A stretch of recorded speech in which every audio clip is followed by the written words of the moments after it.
Bonjour à toutes et à tous, je suis ravie de vous retrouver pour un nouveau bilan lecture avec un livre un peu différent de ce que je vous ai présenté jusqu'à maintenant.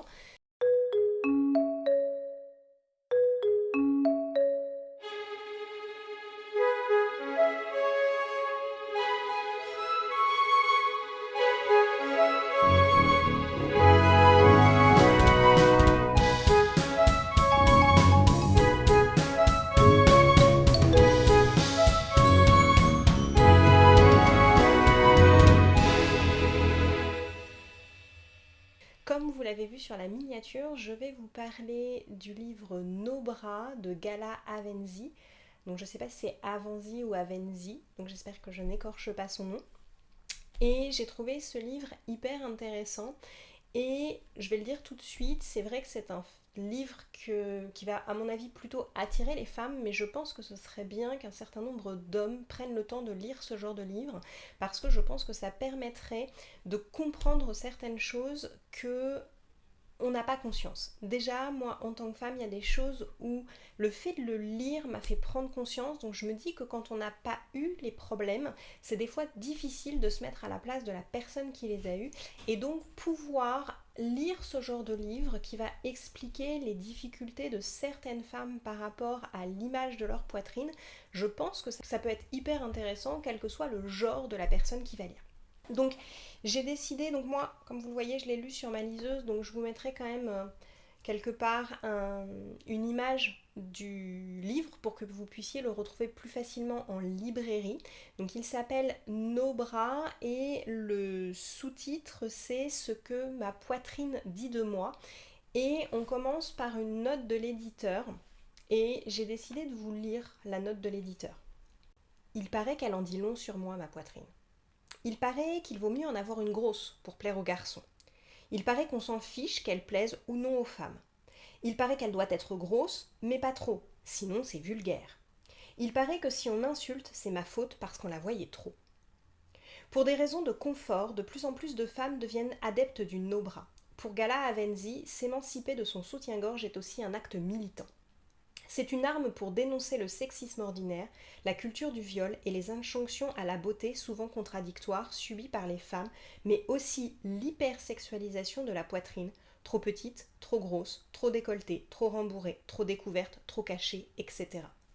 Et si pratiquer le no-bras permettait de se libérer du contrôle exercé sur le corps des femmes, se défier des complexes et se réapproprier son corps en combattant l'idée reçue que des seins parfaits, ronds et rebondis existent. Et si c'était bien plus que le simple fait de ne pas porter de soutien-gorge? À la lumière de sa propre expérience, d'études scientifiques et sociologiques et de l'histoire, Gala Avenzi donne des clés pour se défaire des dictates et avancer vers un peu plus de liberté. Donc, comme vous l'avez compris, ce livre va porter beaucoup sur la poitrine féminine, bien au-delà du no-bras. Donc le no-bras, c'est le fait de ne plus porter de soutien-gorge. Et donc l'autrice va nous montrer par l'histoire, par des études sociologiques, à quel point il y a une pression sociale autour de la poitrine.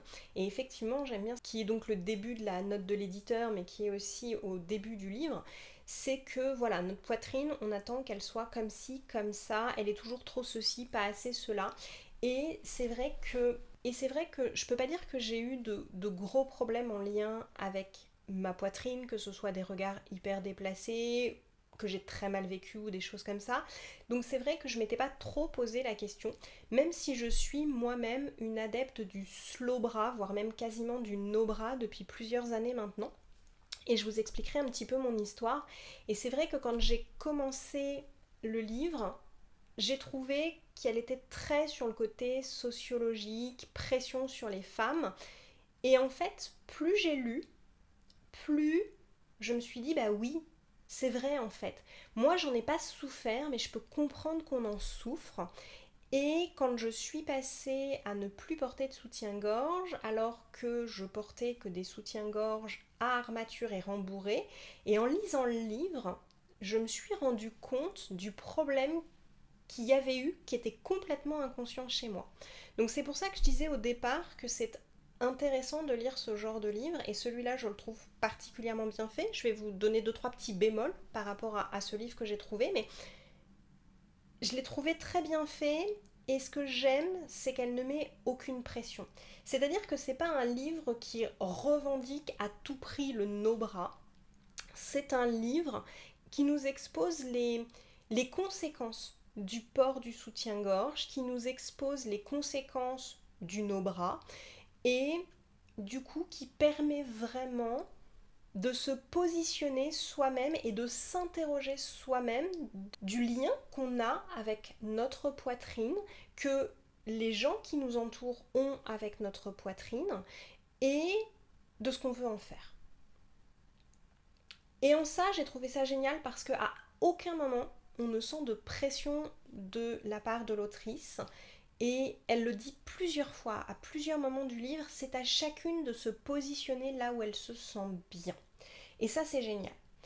Elle donne aussi beaucoup d'exemples. Elle a aussi dans le livre quelques interviews d'autres personnes parce que comme elle dit, elle n'est pas spécialiste de tout ce qui touche à la poitrine féminine. Et donc, je la trouve très humble et j'aime beaucoup son écriture. Là où je mettrais un petit bémol, c'est par rapport au port du soutien-gorge, par rapport à la santé, entre guillemets. Alors elle le dit, il y a très très peu d'études. Moi, si j'ai commencé le no-bras il y a quelques années, c'est justement parce que j'avais vu passer que le port du soutien-gorge 7 heures par jour avec des armatures, et je parle bien de soutien-gorge avec des armatures, pouvait être un facteur déclencheur ou aggravant de l'apparition des kystes, les kystes étant eux-mêmes un facteur déclenchant le cancer du sein. Et donc effectivement, il n'y a pas de lien direct, mais il y a le lien par le kyste. Et ça, on ne le retrouve pas dans son livre, et moi, ça avait été un déclencheur. Malheureusement, comme ça date d'il y a plusieurs années, j'ai pas retrouvé l'étude en question. Donc, il y a plein de raisons de se mettre au no-bras, au fait de porter moins souvent ou plus du tout de soutien-gorge. Et du coup, elle l'explique très bien dans son livre, c'est que les périodes de confinement ont permis à beaucoup de femmes de rentrer facilement dans le no-bras. Effectivement, comme on ne sortait plus, qu'on voyait plus grand monde, c'était plus facile en travaillant de chez soi de ne pas porter du tout de soutien-gorge. Et après 3 mois, le premier confinement, le nombre de femmes qui font du no-bras est beaucoup plus important. Et même encore plus important si on compte les personnes qui font ce qu'on appelle du slow bras. Et je pense qu'on peut même aller encore plus loin en disant qu'il y a beaucoup de femmes qui ont diminué le temps où elles portent des soutiens-gorge. Et ça, c'est déjà une étape. Qu'actuellement, vous en portiez pour dormir et que vous décidiez de ne plus en porter pour dormir, que vous décidiez de ne plus en porter quand vous êtes chez vous, que vous décidiez de ne plus en porter du tout ou seulement comme moi sous certaines tenues, ça va vous permettre d'y aller à votre rythme tranquillement. Et je vais vous raconter un tout petit peu mon histoire par rapport à ça. Simplement pour donner un exemple supplémentaire. Il y en a beaucoup dans le livre et ça, j'ai trouvé ça hyper intéressant aussi de la part de l'autrice. C'est-à-dire qu'elle a interviewé et elle a mis dans son livre des histoires de personnes qui ont commencé le no-bras, qu'elles aient des petites poitrines, des grosses poitrines, ce qui a été facile pour elles, ce qui a été au contraire difficile, et on se rend compte que les étapes sont pas les mêmes chez tout le monde. Donc vraiment, allez-y à votre rythme. Moi personnellement, c'était donc cette étude que j'avais lue qui avait déclenché ça, puisque comme je le disais, je portais des soutiens-gorge rembourrés avec armature. Et j'ai commencé à ne plus porter de soutien-gorge à armature, ça a été la première chose et ça a été très compliqué pour moi parce que j'avais grandi, et elle l'explique, avec cette idée que le soutien-gorge c'est ce qui permet de maintenir la poitrine. Et en fait on se rend compte que le plus souvent quand on arrête de porter des soutiens-gorge avec armature, notre poitrine va progressivement remonter chez un certain nombre de femmes. Pourquoi ? Parce qu'en fait si votre poitrine est maintenue tout le temps, les muscles tenseurs ne font plus leur boulot, ils sont plus habitués à travailler. Donc progressivement, ils vont se remettre à travailler et ils vont remonter naturellement le galbe des seins. C'est-à-dire que cette idée reçue que le soutien-gorge maintient, et que c'est ce qui fait qu'on ne se retrouve pas, comme elle le dit, avec des lavettes, en fait, ça peut, pour un certain nombre de femmes, être complètement l'inverse. Donc, c'était la bonne nouvelle pour moi. Et comme je le disais, j'ai commencé par là, j'ai changé mes soutiens-gorge pour arriver à des soutiens-gorge effectivement sans armature et sans rembourrage. Et c'est là que ça a été compliqué pour moi. parce que en fait j'ai des tétons plutôt proéminents, en plus dès qu'il fait froid effectivement ça se voit très vite chez moi. Et donc c'était ça qui était compliqué pour moi. C'est-à-dire que le fait de ne pas avoir de maintien, très rapidement je me suis sentie au contraire plus à l'aise. Les armatures avaient tendance à me blesser là sur les flancs. Et donc ça a été en fait hyper confortable de ne pas en porter. Par contre, quand j'étais en extérieur, j'avais un problème, moi qui portais des t-shirts un peu moulants, des choses comme ça se voit très vite.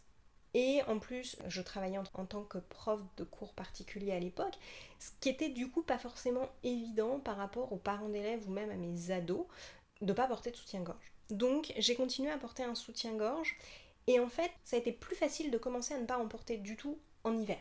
Sous les gros pulls, sous les grosses robes, où là effectivement j'avais aucun souci. Et même encore aujourd'hui, il y a certains débardeurs en particulier où je ne suis pas à l'aise en dehors de chez moi ou de mon cercle très proche d'amis de ne pas en porter. Donc je ferai, si on veut être strict, partie des gens qui font du slow bras, et je dirais que je porte un soutien-gorge même pas 5% du temps. L'autre moment où je porte encore quelque chose pour maintenir ma poitrine, c'est quand je vais marcher, courir, et encore, c'est une brassière, et c'est une brassière qui est plutôt une brassière de yoga, donc c'est pas une brassière comprimante comme les brassières de course, et ça me suffit amplement. Ça me permet effectivement de les maintenir sans me sentir moi compressée. Donc, je dirais que, comme l'autrice le dit très bien, allez-y à votre rythme. Testez. Faites des tests quand vous êtes de journée de repos chez vous. Faites des tests quand vous voyez personne. Allez-y à votre rythme. Et encore une fois, ce livre est extrêmement bien écrit. Je l'ai lu très vite.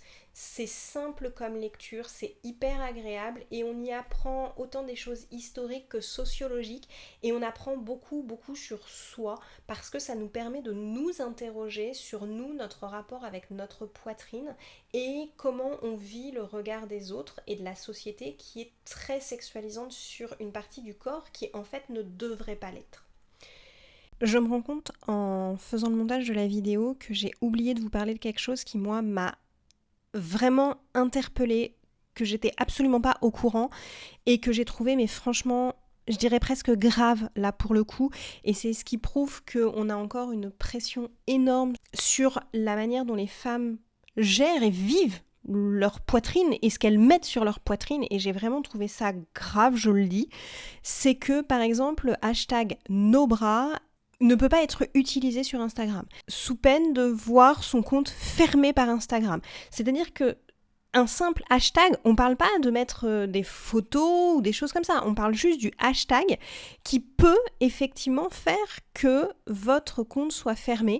Et ça, j'ai trouvé ça extrêmement grave parce que c'est quand même une pratique que de plus en plus de femmes ont. Et pourtant, ce hashtag peut faire que votre compte Instagram soit fermé. Et ça, franchement, moi, c'était quelque chose que je ne savais pas et j'ai trouvé ça extrêmement dommageable et extrêmement grave. Et encore une fois, je ne parle pas des photos qui pourraient être problématiques, qui pourraient être mal vues. Je parle juste du hashtag. Elle parle aussi, et j'ai trouvé ça intéressant, à la fin du livre, de l'allaitement. Et en particulier de l'allaitement en public. Alors, je n'ai pas d'enfant, donc c'est pas quelque chose qui m'a concernée. Mais c'est vrai que c'est quelque chose qui reste encore un véritable souci au point de vue social et ça ne devrait pas l'être, encore une fois. Allaiter son enfant, c'est simplement donner à manger à son enfant quelque chose de particulièrement sain et c'est quelque chose qui est complètement naturel et qui pourtant pose souci. Et elle l'interroge très bien et elle présente entre autres la fondatrice de Tajine Banane. Et voilà, j'ai vraiment trouvé ce livre excellent et comme je le disais au départ et je terminerai là-dessus, ce n'est pas uniquement pour les femmes nées avec une poitrine.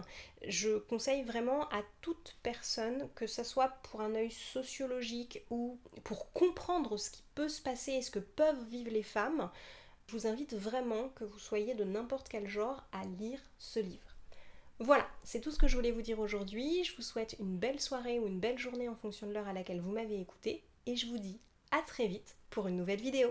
Au revoir!